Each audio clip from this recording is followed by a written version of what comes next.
Hey guys, today we're starting on chapter 6. We are in quadrilaterals. Now a quadrilateral by definition is any shape that has four sides. So there is a chart on page 306 starting with special quadrilaterals. Okay, so we're going to go through what those are.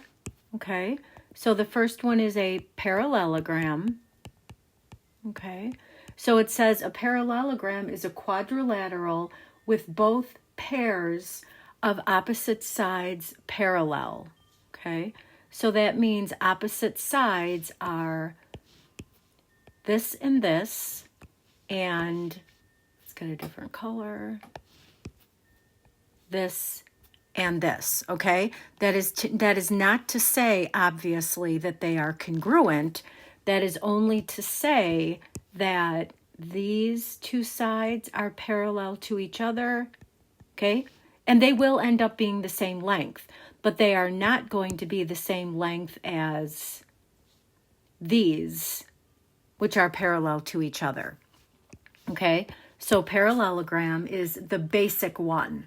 And everything from there, there's several, not everything, there are several that fall off of a parallelogram and can be kind of backtracked, and we'll look at that chart in just a second. So a rhombus then is a parallelogram, see? So parallelogram is like the parent, and you've got several little persons that, offspring that come from that parallelogram. A rhombus is one of them.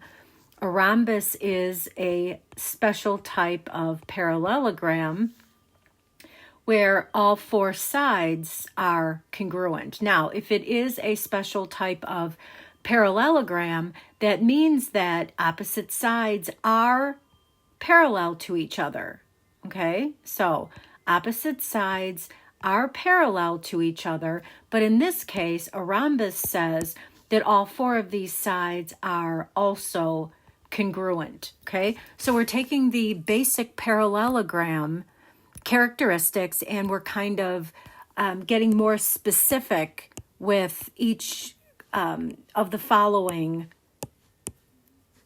quadrilaterals that result from that. A rhombus is one of them. A rhombus has all the characteristics of a parallelogram, being that the opposite sides are parallel. Now we're saying that not only are the opposite sides parallel, but they are also congruent. And then the next one is a rectangle. And a rectangle is also a parallelogram, okay, being that opposite sides, that's parallel to that, and this one here is parallel to this one over here. Okay, I should have done that with the rhombus, but anyway, so the rectangle is a special kind of parallelogram because it's got all the characteristics of the parallelogram. Opposite sides are parallel to each other, but it's got four right angles. Okay, so the rectangle introduces the aspect of the angle that a rhombus does not. Okay, the rhombus talks about the side lengths and how they differ from a parallelogram. The rectangle talks about the angle measures and how those differ from a parallelogram. Okay, so the rectangle has four right angles. And then finally, the most specific of the parallelograms is the square. So what we're doing here is we're starting with the basic parallelogram. And as we go down this list here, we're getting more and more particular on what our characteristics are. Again, we are still keeping the main characteristics of the parallelogram in that opposite sides are parallel to each other, okay?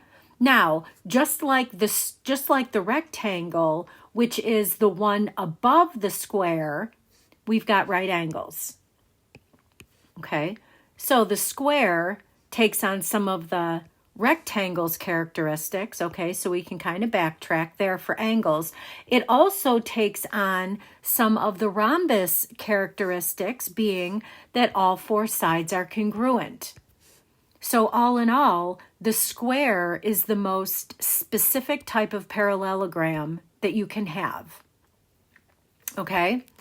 And then we kind of flip to a different type of parallelogram, which is a kite, okay? It does have four sides, okay? Obviously now, not parallelogram. It is not a parallelogram. It is just a quadrilateral, sorry. A kite is a quadrilateral. It's got four sides, but it falls outside the realm of being a parallelogram because it does not have any parallel sides, okay? So a kite is a different type of quadrilateral. Two pair of adjacent sides are congruent. So adjacent means next to each other. So those two sides being next to each other are congruent. Likewise, these two sides being next to each other are congruent. And no opposite sides are congruent. So opposite sides in this case would be right here and right here. Those are opposite. They are not congruent. Okay, so that's what the definition of a kite is. And then we've got a trapezoid, which is a quadrilateral. A trapezoid is a special quadrilateral. And we've got two types of trapezoids. Okay, two types of trapezoids. They are quadrilaterals, and they have exactly one pair of parallel sides. So that side may be parallel to that side, and then we'll close up the trapezoid and get our quadrilateral, okay? So that base is parallel to that base. Not congruent, okay? The opposite sides, none of the opposite sides are congruent, and one pair of opposite sides are parallel, okay? So that's just a basic trapezoid. And then underneath that, we've got the isosceles. The isosceles trapezoid, okay? And the isosceles trapezoid, we've got one pair of parallel sides, and there they are. And the other two sides here are congruent. Okay, so that's an isosceles trapezoid. And the idea comes from the isosceles triangle, to where if we were to extend each one of these sides, then we would have our isosceles triangle. Okay, so the isosceles trapezoid is the isosceles triangle with the top cut off of it. Okay. The opposite, one pair of opposite sides are parallel. The other sides are congruent. Okay, one thing I want to tell you very, very specifically that is going to be very important to remember is, and it wouldn't be a bad idea to write this down, a square is always a rectangle,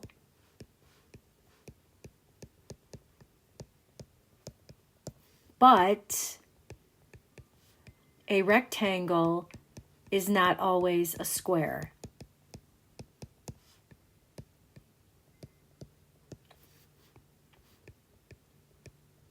A square is always a rectangle. And that's because if we go back here to our initial breakdown of our quadrilaterals, that square being at the bottom of the list there is the most specific type of quadrilateral we've got. It is also the most specific type of parallelogram we've got, being that, again, and I'm going to change to a bright purple here, the square takes on the characteristics of the rectangle in that it's got 4 right angles. It also takes on the characteristics of a rhombus in that all 4 sides are congruent, and then it also takes on the characteristics of the basic parallelogram because both the opposite sides are parallel.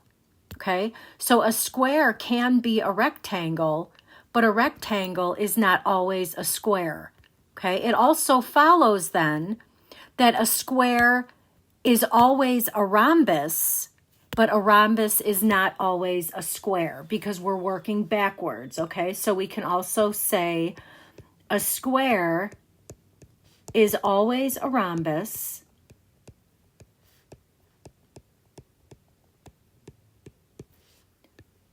but a rhombus isn't always a square. Okay. Those are very important things to remember as we go through the classifying section in this chapter. Okay. So when we look to example 1, we are classifying that quadrilateral DEFG in as many ways as possible. Okay. Well, we start off with the fact that it's a quadrilateral because it's got 4 sides. So we've got this rectangle that is a quadrilateral because it has 4 sides. Okay. It's a parallelogram because both pair of opposite sides are parallel, okay, to each other, just like that. And it's a rectangle because it's got 4 right angles, okay? Now we'll stop there because remember, a rectangle isn't always a square. So we're going to stop at that point, okay? So we're going to look at quick check 1. And here is the diagram from quick check 1. We have X, Y, there's W and Z. And what we've got on there are those congruent sides. Okay, so we'll start from the beginning. And when I say start from the beginning, I mean starting with parallelogram. Okay, starting from the beginning, quadrilateral X, W, X, Y, Z. Obviously, the top priority is that we can call it a quadrilateral. Now, underneath that, the specifications become more detailed. Okay, so yes, it's a quadrilateral. It's got 4 sides. Okay, it is a parallelogram because opposite sides are parallel. Okay, and it's hard to make those little diamond things there, so they're going to kind of look weird. Opposite sides are parallel, so it is a parallelogram. Okay, and because 4 sides are all congruent, it is also a rhombus. Now remember, from our classification, when we look back here, a rhombus cannot be a rectangle because the rhombus does not have 4 right angles. So as far as that classification goes, we have to stop at rhombus. And remember, a square is always a rhombus, but a rhombus isn't always a square. So as far as the classification goes, we are at quadrilateral is the main one, 4 sides. Okay, 4 sides. Then we've got, next in line is our rhombus, or parallelogram, sorry. So next in line would be quadrilateral that is a parallelogram that is also a rhombus. And that's where the classification would stop. Because in order for it to be a square, it would have to have the 4 right angles, and it doesn't. Okay? So the next thing we're going to look at is that diagram. Okay? The diagram is in the middle of page 307, and it starts with the quadrilateral, and it kind of puts into a visual all of the special types of quadrilaterals. So off to the right here, we've got the parallelogram, and this matches up with the order in the table on page 306. So from a parallelogram, we've got a rhombus over here, and we've also got a rectangle over here, which you can tell then by the separation that a rectangle and a rhombus only have opposite parallel sides in common. Okay, and then the most specific is the square. Okay, so working backwards, a square can be a rectangle, but a rectangle is not always a square. Likewise, a square can be a rhombus, but a rhombus is not always a square. Okay, and then the middle section of the quadrilateral, we have our trapezoids. Okay, so we'll have a basic trapezoid, and from there we've got the isosceles. Isosceles. And then from the last branch, the kite, which is kind of a standalone. It's got nothing to do with anything else. Okay?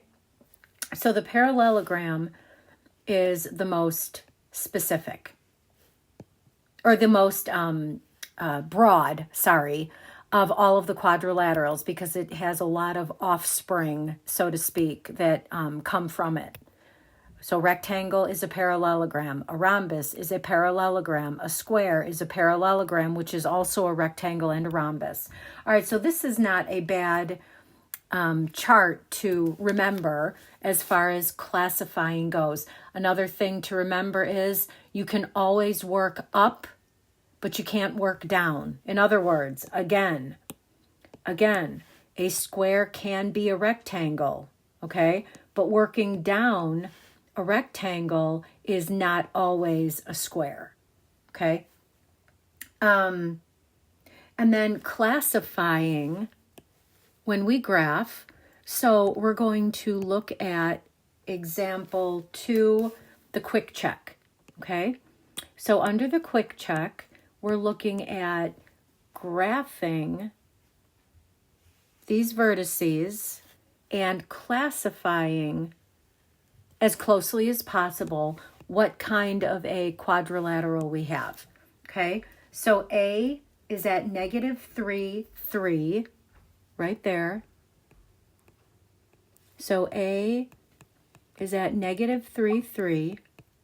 Okay, and B is at 2, 4, C, 3, -1, and D is at -2, -2. So we're going to plot all of these points. Okay, so we have A right there. B is at 2, 4, which is right here. So obviously that's a four-sided figure because we have 4 vertices. C is at 3, -1, right there.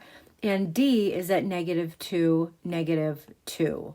Okay, so obviously we can say that this is a quadrilateral. What it is after that remains to be seen. Okay, so there are a couple of different things that we need to do in order to properly classify this. We need to first check the lengths of the sides. Okay, so we're going to find the distance. We're going to find the distances from A to B, from B to C, from C to D, and from D back to A. And we are going to base our side lengths on what those distances are in order to say, yes, they're the same length, or no, they're not. Okay? The next thing we need to do is find slopes. Okay? Because if we have right angles, we know that the slope, say we've got a right angle at B. Okay? Say we've got, it might look like we do. Okay? What we need to do in order to see if that is a right angle is to find the slope of AB and then the slope of BC to determine if they are in fact perpendicular slopes. And remember, perpendicular slopes are opposite reciprocal. So perpendicular slopes equal right angles. And that's something that we will also need to determine. Okay. So we're going to have to use the distance formula here. We're first going to find the distance from A to B, and then we'll write that down under our distances, and do all of them. So the distance formula is on page, I believe, 53. x2 minus x1 squared, y2 minus y1 squared. Okay, so the first distance between A and B is 2 minus a negative 3 all squared plus 4 minus 3 all squared. Now that will give us the distance of 5 squared under here. 2 minus a negative 3 is 5. 5 squared is 25. Okay, plus 4 minus 3 is 1, and 1 squared is 1. So the length between, or the length of segment AB is, and I'm going to change color so we can kind of keep track of everything, the square root of 26. Okay, and we're just going to leave it like that. We don't need to know what that actual length is. We only need to know that the square roots are or are not the same. So now we'll do the length of segment BC. Okay, so from B to C, we'll say 3 minus 2 all squared plus negative 1 minus 4 all squared. Okay, which will give us 3 minus 2 is 1, 1 squared is 1. Negative 1 minus 4 is negative 5, and negative 5 squared is 25. So we also get the length from B to C is the square root of 26.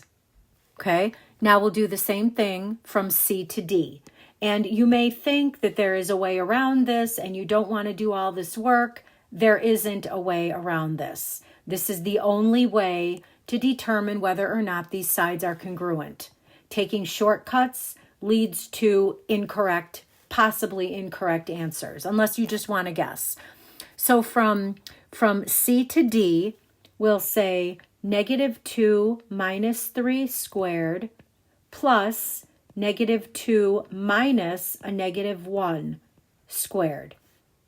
Okay, which is negative 2 minus 3 is negative 5 squared is 25. And negative 2 minus a negative 1 is negative 2 plus 1, which is a negative 1 squared is 1. So we get another square root of 26. And then lastly, what we'll do is the distance from D up here to A. One more distance formula. Okay, so we'll do negative 2 minus a negative 3 squared plus negative 2 minus 3 squared. All right, so negative 2 minus a negative 3 is negative 2 plus 3. 3 minus 2 is 1, and 1 squared is 1. Negative 2 minus 3 is negative 5, and negative 5 squared is 25. Okay, so we can tell that all four sides are the same length. Okay, so that means it's either a rhombus or a square as the most specific. Now we need to find the slopes of all of these A to B, or AB as opposed to BC, etc. Okay, so we'll erase the distance work here. And this is the most lengthy example, the most tedious work to find whether or not these are squares or rectangles, or the best way to classify. Okay, so now we're going to find the slope of AB. Thankfully, this is very simple. So we're going to find the slope of AB. Okay, so we can just use our rise over run. We go up 1, so the slope of AB is up 1 and over 1, 2, 3, 4, 5. So up 1 over 5. The slope of AB is 1/5. Now, if the slope of BC is negative 5 over 1, there is a right angle at B. Okay, so from B to C, we'll go down 1, 2, 3, 4, 5, and right 1. Okay, so the slope of BC is in fact -5. So what that means is that there is a right angle at B. Okay, there is a right angle at B. So we're going to try to erase just as much of this as possible to find the slopes of the others. Okay, so from A to B and B to C, we've got congruent sides, and we also have a right angle. Now, we're looking for the slope of B to C, or BC as compared to CD. So we know BC is -5. If there's a right angle right here, the slope of CD is +1/5. So up 1 over 1, 2, 3, 4, 5. Yep, the slope of CD is 1/5. So that means that there's a right angle here as well. Okay, so lastly is comparing the slope of AD to AB. So the slope of AD now is going to finish up determining whether or not we've got right angles. So CD and A, so we know the slope of CD is 1/5. Now we need the slope of AD. We go down 1, 2, 3, 4, 5, and over 1. So the slope of AD is -5. So there is a right angle here. And finishing it off, comparing the slope of AD to AB, they are in fact opposite reciprocals. So that means that we've got 4 right angles as well as 4 congruent sides. Okay, so the most specific that this could be is a square. And because the square is always a rectangle, it is also a rectangle. So we can go backwards here. It is most specifically a square. It's also a rectangle. It's also a rhombus. It's also a parallelogram. Okay, but the most specific is the square. So that's always a very tedious thing when you've got classifying by the coordinate methods. Okay, lastly, for example 3, we're using the properties of special quadrilaterals. So here we're going to be relying on our algebra skills to find values of missing values of variables. So find the values of the variables for the kite is our example. Our quick check says find the values of the variables for, let's see, the rhombus. Okay, so we know if that's a rhombus, all 4 sides here are exactly the same length. Up here we've got a 3b plus 2, 3a plus 8, 4b minus 2, and 5a plus 4. Okay, it says find the values of the variables and then find the lengths of the sides. All right, because this is a rhombus, we can start off by saying 5a plus 4 is equal in length to 3a plus 8. Okay, so we'll subtract 3a from both sides, subtract 4 from both sides, and we get that a is equal to 2. Okay, now on to the b's. Because it's a rhombus, the side length 3b plus 2 is equal to the side length 4b minus 2. So we'll subtract 3b from both sides and add 2 to both sides and get that b is equal to 4. Okay, now because it's a rhombus, all 4 sides are exactly the same length, but we'll just test one side by plugging an a in. So 5 times 2 plus 4 is equal to 14. That means that this side right here is 14, okay? It also means that this side up here is also going to be 14. So let's test that when b is equal to 4. So 3 times 4 plus 2 is 12 plus 2 is in fact 14. Okay, so we can use algebra depending upon what kind of a quadrilateral we have to find out not only the values of the variables, but also check the lengths of the sides by plugging in what we get for the variable. Okay, that's it. We're coming up real close to Thanksgiving break, thankfully. Okay, see you guys.